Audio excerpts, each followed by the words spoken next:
Lorsque l'on monte dans le nord en empruntant l'autoroute 15 puis la 117, les montagnes de ski font partie du décor des Laurentides. Les gros noms qui vous viennent à l'esprit sont probablement le mont Saint-Sauveur et ses nombreuses stations, que ce soit le mont Avila, le mont Gabriel, le sommet Olympia ou le sommet Morenites. Elles sont particulièrement visibles le soir, alors que les grosses lampes au mercure se reflètent sur les nombreuses pistes, donnant au ciel de la ville de Saint-Sauveur une coloration blanchâtre après le crépuscule. Lorsque l'on s'enfonce plus au nord, on peut observer le mont Chanteclair, la vallée Bleue et le mont Blanc. Et comment oublier le fameux mont Tremblant, tête d'affiche des Laurentides, rival des grandes montagnes partout ailleurs en Amérique, avec son centre de villégiature. Vous l'aurez compris, aujourd'hui, on parle de ski encore. Cette fois, je vous parle de l'après-guerre et de la modernisation des centres de ski.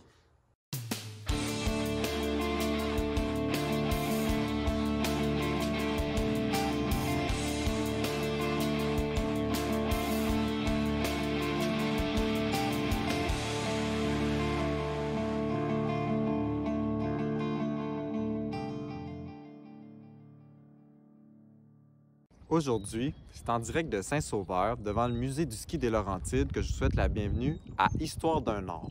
Si c'est la première fois que vous êtes sur la chaîne YouTube, je vous recommande fortement d'aller écouter les autres vidéos parues auparavant, afin de bien comprendre le sujet dont nous allons traiter aujourd'hui. Je vous souhaite un bon visionnement. Bon, aujourd'hui, ski après-guerre. Parce que l'automobile envahit les Laurentides rapidement après 1945, les jours du train du Nord sont comptés. Le chemin de fer est encore emprunté longtemps par les clubs de ski qui vont se multiplier dans les années 50. Il y a bien sûr un lien à faire avec le développement routier.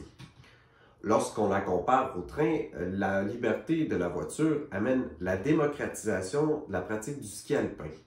Alors qu'avant c'était surtout une pratique bourgeoise et anglophone, les francophones sont de plus en plus nombreux à pouvoir, mais aussi à vouloir pratiquer le sport. En réaction, les centres de ski ont tendance à devenir des entreprises de plus en plus spécialisées en offrant des conditions de ski travaillées dans l'intérêt des skieurs. Des athlètes laurentiens vont aussi s'illustrer sur la scène internationale à cette époque. Mais avant d'en arriver là, je me dois de revenir un peu dans le temps. Créée en 1919, la Canadian Amateur Ski Association, aussi appelée la CASA, est une organisation pan-canadienne qui veille à encadrer la pratique du sport. À cette époque, il existe des regroupements de ce genre pour plusieurs autres sports au pays. La CASA normalise des règles et compétitions, comme par exemple la Québec-Kandahar, cette épreuve annuelle de calibre international au Mont-Tremblant, en l'honneur de Sir Lord Robert of Kandahar. L'association règle les litiges et choisit des athlètes canadiens qui vont participer aux épreuves internationales comme les Jeux olympiques. L'organisation parraine les clubs de ski qui se forment un peu partout au Québec. Sans surprise, on remarque une concentration de ceux-ci dans les pays d'en haut, tellement qu'en 1939, sur les 51 clubs recensés au Québec, 31 se trouvent dans les Laurentides. Les clubs servent à encourager la pratique du sport, tout en organisant les leçons de ski et les sorties. À Montréal, le premier club francophone est le club de ski du Mont-Royal parce que le ski, c'est surtout l'affaire des anglophones dans les années 20 et 30. Les femmes, parfois visibles dans les clubs de ski traditionnels, ont le droit à une organisation spécialement prévue pour elles. Le Penguin Ski Club, créé en 1932, est parrainé par nul autre qu'Herman Smith Johansson, le célèbre instructeur de ski surnommé Jack Rabbit. Évidemment, le succès est au rendez-vous pour ce club qui choisit les Laurentides pour s'établir, plus précisément à Saint-Sauveur. Dans les années 1950, les clubs de ski catholiques sont présents partout dans la province. Ils ont les mêmes objectifs que les autres organisations précédemment mentionnées. L'expérience de l'historien Michel Allard résume bien le phénomène des clubs de ski de paroisse. Il raconte qu'il prenait un autobus scolaire après la messe le dimanche pour aller apprendre le ski. La journée prévoyait du temps de ski libre, sans instruction, avant de prendre le chemin du retour avec un arrêt dans un restaurant sur le bord de la route. Il y a aussi la volonté de l'Église, de l'époque, d'encadrer la jeunesse pour éviter qu'elle se corrompe dans les péchés. Pour plusieurs jeunes à l'époque, c'est une excellente manière de découvrir, mais surtout d'apprendre à aimer le sport nordique qu'est le ski. L'automobile et les autobus vont révolutionner le tourisme du ski. Rappelez-vous de l'époque des grands hôtels non loin des gares, parce que les temps de déplacement étaient plus longs et qu'on voulait profiter au maximum du ski laurentien. C'est désormais l'affaire d'une journée grâce aux voitures et aux autoroutes. Parce que l'ouverture de nouvelles routes dans la région amène les gens à délaisser le train, que l'on considère moins flexible. Les hôtels vont voir leur étal pâlir devant un achalandage de plus en plus marqué des montagnes à proximité des grands axes routiers. Et les centres de ski ont flairé la bonne affaire. Les hôtels n'ont plus d'autre choix que de moderniser leur équipement, de construire de grands stationnements pour accommoder la clientèle. D'ailleurs, dès que l'automobile se popularise dans les années 1920, s'amorce la réflexion entourant la liberté de mouvement que permet ce moyen de transport. Elle est là, la voiture, prête à transporter son propriétaire là où les chemins veulent bien l'amener. Une manière de voir la voiture bien ancrée dans les mentalités pour la période que je traite aujourd'hui. Alors qu'après 1945, les ménages québécois sont très nombreux à acquérir une première voiture, comme je vous l'expliquais dans l'épisode 6, portant sur les routes et l'automobile dans les Laurentides. D'ailleurs, signe que les temps sont rendus à l'auto, le Canadien Pacifique met fin à son service de trains spéciaux, les trains de neige pour les skieurs, en 1964. Des années 40 à 60, on démocratise le ski pour véritablement en faire un sport de masse. Mais qui dit sport de masse, dit amélioration de l'expérience, convivialité, accessibilité. Justement, les choses bougent en ce sens sur les montagnes. Il faut des stationnements pour accommoder les clients de plus en plus nombreux. Ils sont aussi plus exigeants qu'auparavant, donc ça entraîne une modernisation des équipements. Parlons remontée mécanique. Le fameux rope tow, inventé dans la région, mais combien difficile à utiliser, n'est plus à la mode. On veut plus rapide, plus efficace. En 1959, il n'y a que 3 télésièges comme celui de Tremblant dans les Laurentides, parce que dans les années 50, la norme, c'est le T-bar. En français, le téléski. La moitié des remontées recensées dans la région en 59 sont des téléskis. Pour ceux qui les ont connus, ça vient avec son lot de défis parce que, comme pour le rope tow, on reste au niveau du sol lors de la remontée. Une chute est si vite arrivée. Toujours dans le domaine des innovations, les stations de ski commencent à entretenir leurs pistes avec de la machinerie, ce que l'on nomme dans le jargon « damer les pistes ». Ajoutez à cela des canons à neige pour garantir des conditions de descente parfaites et ce, en tout temps. Fin des années 50, un nouveau phénomène arrive dans l'épopée du ski laurentien, le ski de soirée. 2 montagnes introduisent cette nouvelle manière de profiter de ce sport nordique en éclairant leurs pistes. La Côte-Parent à Saint-Jérôme en 1959 et le Mont-Habitant à Saint-Sauveur en 1960.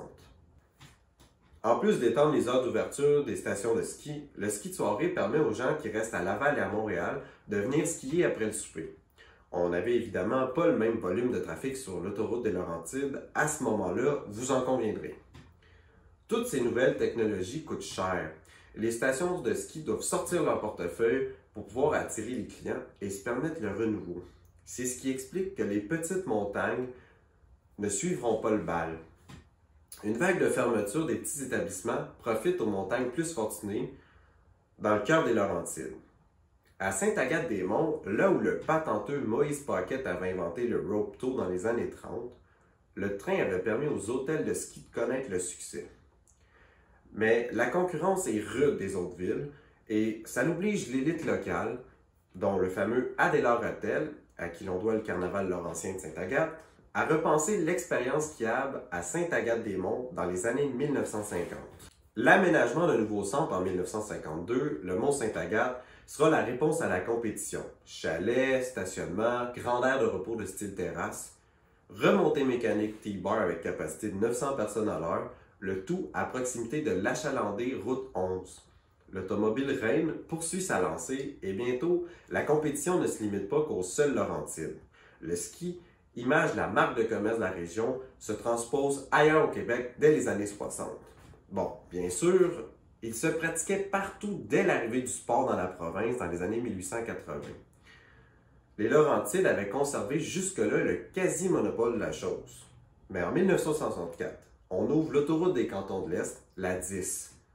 3 monts se classent parmi les meilleurs de ce côté de la province, le mont Sutton, le mont Harford et Green Timber. Bromont, dans les cantons de l'Est toujours, projette un grand centre de villégiature dès 1965 avec toutes les commodités modernes, du chalet en passant par les télésièges et le grand stationnement. Est-ce que les Laurentiens doivent s'inquiéter? Oui et non. La même année, le Mont-Tremblant passe aux mains d'actifs québécois, jusque-là propriété de Madame Ryan depuis la mort de son mari Joe. Le chic village au pied de la montagne a besoin d'une cure de rajeunissement pour suivre la vague. En 1972, c'est le regroupement des pentes à numéros de Saint-Sauveur sous l'appellation bien connue du Mont-Saint-Sauveur. Fruit de Louis Dufault, qui nous a quittés récemment, et de Jacques Hébert.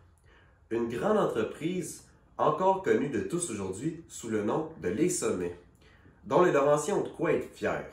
J'ajoute que le groupe Les Sommets possède la montagne J-Peak au Vermont depuis 2008. Arrêtez-moi avant que je m'emporte au-delà de notre sujet du jour, non mais tant qu'à parler de fierté locale, parlons athlète de renommée internationale Laurentien. Lucille Wheeler, que j'ai ici derrière moi, la famille des propriétaires du Cilla Grey Rocks voit le jour à Saint-Jovite en 1935. Comme plusieurs skieurs d'élite, elle enfile les skis dès le tout jeune âge, et pour elle, ce sera dès 2 ans. Elle est promise à un brillant avenir, alors que des gros noms vont lui enseigner les rudiments du ski, que ce soit Herman Gallner, le moniteur de ski du Grey Rocks, l'hôtel familial. Aussi, il y a Ernie McCulloch de l'école de ski du Mont-Tremblant et Bob Richardson, un skieur célèbre de son temps. Avec les pentes de Sun Valley en Idaho et celles d'Aspen au Colorado, ce sont celles du Mont-Tremblant qui vont lui permettre de se tailler une place parmi l'élite des skieurs. Elle rejoint l'équipe canadienne olympique pour les Jeux olympiques d'Oslo en 1952. Le succès ne tardera pas pour Lucille Wheeler, qui deviendra la première Canadienne à remporter une médaille aux Jeux d'hiver. Alors pour elle, ce sera en ski aux Jeux olympiques de Cortina d'Ampezzo en 1956. Elle montera sur le podium pour une médaille de bronze qu'elle ramènera à Saint-Jovite, qui fera la fierté de la municipalité. En 1960, c'est un Agatois, Jean-Guy Brunet, qui fait honneur à la région laurentienne en tant que représentant du Canada en ski aux Olympiques de Squaw Valley aux États-Unis. Des légendes du ski, les Laurentides en verront encore beaucoup d'autres. On peut penser à Conrad Guy de Saint-Jovite, intronisé au temple de la renommée du musée du ski. Il a été entre autres directeur de l'école du ski du Mont-Tremblant et entraîneur de haut niveau. Entre d'aussi bonnes mains, ses 3 fils étaient prédestinés au ski, comme de nombreux Laurentiens. Éric est le plus connu de ses 3 fils pour être le skieur alpin canadien le plus décoré de l'histoire. Je viens de vous nommer un paquet de skieurs alpins d'élite. L'époque oblige. Faut dire que le ski alpin prend toute la place depuis 1939, ce qui est attribuable au succès des remontes de pente. Le ski de fond revient se tailler une place d'honneur dans la mouvance écologiste de la fin des années 60 et les années 70. Souvenez-vous des pistes tracées par Jack Rabbit dans les années 30 qu'on pouvait retrouver dans les Skiers Book. Eh bien, ces pistes ont eu le temps d'être reprises par Dame Nature parce qu'elles sont fréquentées par un nombre très restreint d'amateurs dans la période où le ski alpin était très populaire.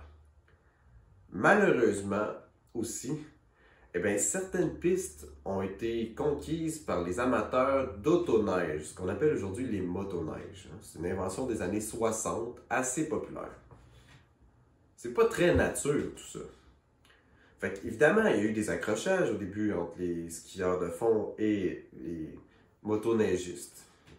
Les balises des panneaux étaient vandalisées de part et d'autre. Mais pour revenir au ski de fond, c'est le Viking Ski Club qui organise un marathon de ski nordique à Morin Heights en 1967. Les Laurentiens peuvent apercevoir les skieurs passer dans la forêt ou la clairière derrière chez eux cet hiver-là. Une vue bien inhabituelle qui fait passer les skieurs de fond pour des hérétiques. Avec un équipement plus minimaliste que le ski alpin, le ski de fond connecte le skieur avec son environnement.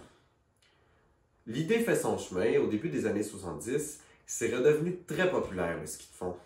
Signe du retour en force, on relance le train des neiges du Canadien Pacifique en 1975 d'amener les skieurs à Val-David pour célébrer le 100e anniversaire de naissance de Jack Rabbit, une figure emblématique de ce sport. Vous vous rappelez, c'est lui qui sermonnait les skieurs en bas des remontes-pentes en leur rappelant que le vrai ski, c'était le ski de fond. Vêtements spécialisés, cours et compétitions ne tarderont pas à suivre la demande et aujourd'hui, le ski de fond est bien implanté dans la région des Laurentides. Les centres sont nombreux à offrir des pistes pour tous les niveaux à un prix modeste en comparaison avec un billet de remontée pour le ski alpin.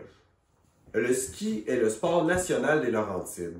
On sait profiter des avantages naturels de la région, comme les nombreuses montagnes depuis les débuts de la villégiature. Comme le développement du chemin de fer l'a fait jadis, l'automobile transforme la vie économique de la région. Soumise à la concurrence qu'offre la flexibilité de la voiture, les stations de ski doivent moderniser leur équipement pour se tailler une place d'honneur parmi la clientèle. Moderniser, c'est offrir des remontées mécaniques modernes, ouvrir ses pentes en soirée, fabriquer et damer la neige avec des équipements dispendieux pour offrir les meilleures conditions skiables. Les coûts d'entretien font fermer les petits centres, alors que les grandes stations deviennent de plus en plus imposantes. Le ski est véritablement un sport de masse pratiqué à la grandeur du Québec. Les nombreux clubs de ski de paroisse encouragent la pratique pour tous les Québécois en leur donnant accès aux leçons et aux montagnes de la région. C'est aussi un sport d'élite dont les représentants font honneur au pays et à la région sur la scène internationale. Allez, ce sera tout pour aujourd'hui, mais ne vous inquiétez pas, je vais encore vous parler du ski prochainement, puisqu'il est toujours aussi important dans la région de nos jours. Mais avant d'en arriver là, pour le prochain épisode, je vais vous parler d'une seconde phase industrielle dans la région qui passe entre autres par l'exploitation des ressources naturelles et le développement autoroutier. Aimez, commentez et partagez la vidéo si le contenu vous a plu. Mon nom est Philippe Aubry à l'Histoire d'un Nord et je vous dis à bientôt.